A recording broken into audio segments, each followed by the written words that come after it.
반갑습니다. 여러분, 프로토 교수입니다. 스포츠 모든 경기를 매일 분석 및 조합 픽 공유 중에 있습니다. 영상에 공개되지 않는 정보들도 정보방에 입장하시면 확인하실 수 있으니 참여를 희망하시는 분들은 영상 하단 고정 링크를 통해서 아무 조건 없이 자유롭게 참여가 가능하니 많은 참여 부탁드리겠습니다. 첫 번째 경기는 맨유 대 맨시티 한번 살펴보겠습니다.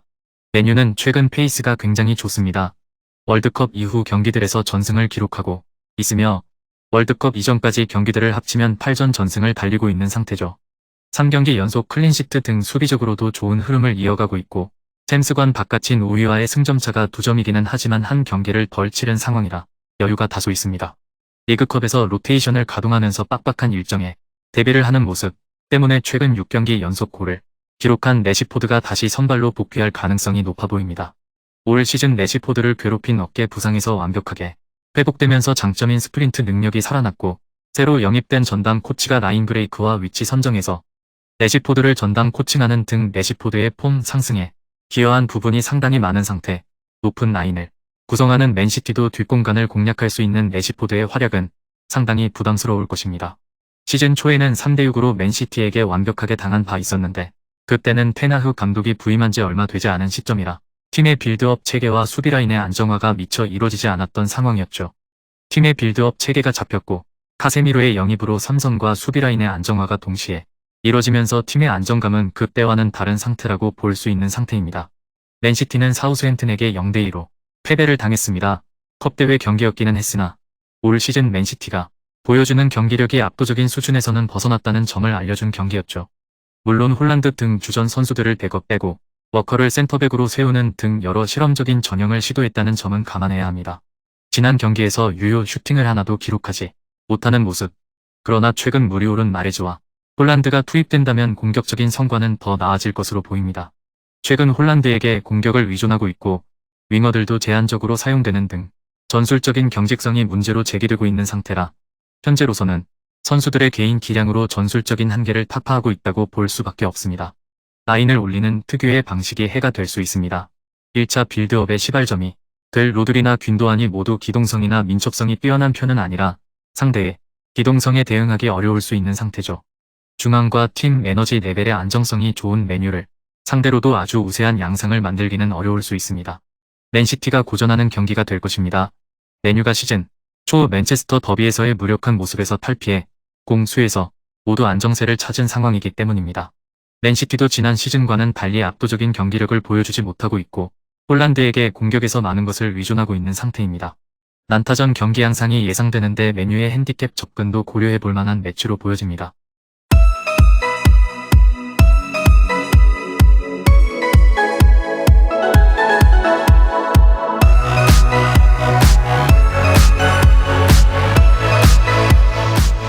두 번째 경기는 바야돌리드 대 바이카노 한번 살펴보겠습니다. 바야돌리드는 레알 마드리드와 마요르카에게 연패를 당하면서 위기를 맞았습니다. 레알 마드리드를 상대로 80분까지는 잘 버티는 모습을 보여주었고 마요르카가 기록한 결승골도 90분 이후에 나오는 등 경기 막바지의 집중력 저하가 꽤 아쉽기는 하지만 최소한 수비적으로 버티는 힘이 있었죠. 지난 경기에서 퇴장 징계를 당했던 레온이 돌아온다는 점은 호재지만 레온 이외에 시즌 5골을 기록한 선수가 없을 정도로 득점력이 매우 저조한 유형의 팀입니다. 물론 점유율을 상대에게 내주는 빈도가 매우 많아 정교한 빌드업을 기대하기 어려운 롱킥 위주의 역습팀이라는 점을 감안해야 하기는 하지만 올 시즌 공격진들의 결정력도 만족스러운 수준은 아닙니다. 제법 거친 플레이 스타일을 가지고 있습니다. 하위 전력임에도 불구하고 경기장 전역에서 압박에 들어가면서 상대의 빌드업을 미연에 방지하려는 스타일입니다. 그러나 전방위적인 압박의 단점인 후반전 실점의 늪에서 바야돌리드도 빠져나오지 못하고 있습니다. 최근 리그 4경기에서 허용한 7골 중 6골을 후반에 허용하고 있고 80분 이후에 실점한 골도 3골이나 됩니다. 라요 바에카노는 조용한 강자 위치를 공고히 하고 있지만 최근 리그 성적은 2무 1패로 썩 좋지는 못한 상태입니다. 최근에는 전반부터 골을 허용하면서 경기 플랜이 꼬이는 듯한 모습을 자주 보여주는 중 사실 라요의 수비 전술이 리스크가 없다고 하기는 어렵습니다. 전반부터 압박을 강하게 가져가면서 전반적으로 라인이 높은 양상을 보이기 때문 이 방식으로 빌드업을 최대한 방해하면서 레알 마드리드를 3대2로 잡아내기도 했지만 해당 경기에서도 멀티 실점을 허용하면서 난타전 양상으로 경기가 이어지고 말았죠. 바야돌리드가 높은 라인을 역습으로 노리면 위험한 상황을 맞을 수 있고, 특히 원정에서 역습 성향의 팀인 빌바오, 오사수나 알메리아에게 다실점을 내주면서 벌미를 잡힌 바 있습니다. 대신 강한 압박으로 턴오버를 유발한 뒤에 이어가는 역습의 날카로움은 상당한 상태. 트레오가 넓은 활동 반경을 가져가면서 자신의 마크맨을 유인하고, 이 공간을 다른 선수들이 공략하는 방법으로 상대의 수비라인에 금을 가게 하는 방식으로 올 시즌 공격진들이 기대 득점 대비 두 번째로 좋은 공격 효율을 보이고 있습니다. 기본적으로 라요가 전방 압박 능력을 발휘해 주도권을 쥐기 쉬운 환경이기는 하나, 라요의 핸디캡 접근이 이상적인 매치로 보여집니다.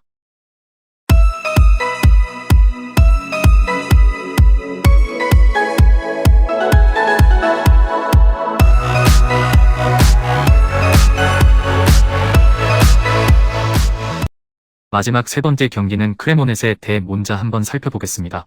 크레모네세는 여전히 리그에서 승리가 없는 상태입니다. 유벤투스를 상대로 0대1로 어느 정도 경쟁력을 보여주기는 했지만 매 경기 주도권과 득점력에서 성과를 내지 못하면서 승점 3점을 얻어내지 못하고 있는 흐름입니다. 물론 크레모네세가 하위 전력이라 정교하지 못한 롱볼 위주로 공격을 풀어나가고 있다는 점은 고려해야 합니다. 그러나 데세르를 비롯한 공격진들의 결정력이 매우 좋지 못한 상황인데, 올 시즌 기대 득점 대비 실제 득점 수치가 두 번째로 좋지 못한 상태죠. 최근 3경기에서 모두 득점에 성공하지 못했고, 올 시즌 리그에서 크레모네세보다 골이 적은 팀은 삼프도리아 하나뿐입니다. 생각보다는 전방에서 활동하는 비중이 꽤 큰 편입니다. 그러나 전방에서 활동하는 빈도가 높은 것이 오히려 수비적으로는 복이 되고 있는 흐름, 전방에서 골을 결정짓지 못하거나 턴오버가 일어나면 그대로 뒷공간 노출로 이어지면서 실점으로 이어지고 있는 흐름입니다. 애초에 70%에 육박하는 박스안 슈팅 허용 비중을 감안하면 선수들의 1대1 대응 능력과 박스안 슈팅 억제 능력도 뛰어나다고 보기는 어려운 편입니다. 몬차는 꽤 괜찮은 흐름을 타고 있습니다. 상위 전력인 피오렌티나와 인테르에게 모두 무승부를 거두면서 잔류를 위한 소기의 성과는 냈다고 볼 수 있었죠. 뒷심이 상당히 강한 모습을 보여주고 있습니다. 직전 두 경기에서 모두 선제골을 허용했지만 후반에 동점까지 경기를 끌고 가는 저력을 보여준 것이죠. 생각보다 정교한 빌드업 체계를 갖추고 있어 여타 다른 역습 유형의 팀과는 달리 공격 상황에서 어느 정도의 정확성은 보장을 할 수 있는 팀입니다. 중앙에서 난전을 유도하면서 본인들이 점유율을 확보하는 경우도 많아 전방에서의 힘은 크레모네세보다는 좋다고 할 수 있습니다. 중원에서 맞불을 놓는 성향 때문에 중앙 전력이 안정적인 팀에게는 고전하는 경우가 잦지만 하위 전력을 상대로는 수비적인 안정감을 찾게 해주고 있습니다. 올 시즌 15위 이하의 팀을 상대로는 중원 주도권 싸움에서 앞서면서 모두 무실점을 기록했고 4번의 경기에서 모두 승리를 거둔 바 있습니다. 최근 7은 상위 전력과의 전적이 꽤 괜찮고 하위 전력을 상대로는 압도적인 경기력을 보여주면서 호조를 이어가고 있는 페이스, 크레모네세가 수비적으로 약점이 상당히 많고 공격진의 효율도 높게 쳐줄 수 없습니다. 금일 경기들은 이렇게 알아보았습니다. 좀 더 다양하고 많은 정보를 원하시는 분들은 영상 하단 댓글에 링크 클릭 후 문의하시면 아무런 조건 없이 정보방 입장 가능하니 입장하셔서 정보 받아보시길 바라겠습니다. 그리고 영상에서 리뷰하지 않은 디테일한 정보와 조합픽은 매일 교수 정보방에서 공유하고 있으니 꼭 참여해보시길 권장드리며 이번 영상은 여기까지 하겠습니다. 시청해주셔서 감사드리며 늘 여러분들의 건승을 기원합니다. 감사합니다.